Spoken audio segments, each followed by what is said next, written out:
मी स्वतः काल माननीय मुख्यमंत्री एकनाथराव शिंदेजी यांना भेटून त्यांना विनंती केली की शिवसेनेच्या वतीनं त्यांनी मंत्रिमंडळात राहावं आणि मी त्यांना हे देखील सांगितलं की शिवसेनेच्या आमदारांची आणि महायुतीच्या सगळ्या आमदारांची देखील या ठिकाणी ही इच्छा आहे। त्यामुळे त्यांचाही आम्हाला सकारात्मक प्रतिसाद मिळेल मला या ठिकाणी पूर्ण मला खात्री आहे। राज्यपाल महोदयांनी आम्हाला निमंत्रित केलेलं आहे। देशाचे प्रधानमंत्री माननीय मोदीजींच्या उपस्थितीत उद्या 5:30 वाजता हा सोहळा आझाद मैदान या ठिकाणी पार पाडला जाणार आहे। तिन्ही पक्षांचे नेते आम्ही त्या ठिकाणी उपस्थित असू। साहजिक आपला प्रश्न असणार आहे की किती लोकांच्या शपथविधी होतील वगैरे याची माहिती तुम्हाला संध्याकाळी दिली जाईल। किती लोकांचा शपथविधी होईल या संदर्भातली सगळी माहिती जी आहे ती संध्याकाळी दिली जाईल।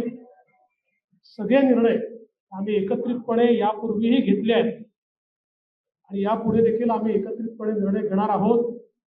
मुख्यमंत्री पद किंवा उपमुख्यमंत्री पद हे आमच्याकरता एक प्रकारची तांत्रिक किंवा टेक्निकल अरेंजमेंट आहे। आम्ही तिघही एकत्रितपणे आजपर्यंत निर्णय घेत आलो आहोत आणि पुढेही राज्याच्या प्रगतीकरता एकत्रितपणेच निर्णय हे या महायुतीच्या सरकारमध्ये होतील आम्हाला विश्वास आहे। मी स्वतः काल माननीय मुख्यमंत्री एकनाथराव शिंदेजी यांना भेटून त्यांना विनंती केली की शिवसेनेच्या वतीनं त्यांनी मंत्रिमंडळात राहावं आणि मी त्यांना हे देखील सांगितलं की शिवसेनेच्या आमदारांची आणि महायुतीच्या सगळ्या आमदारांची देखील या ठिकाणी ही इच्छा आहे।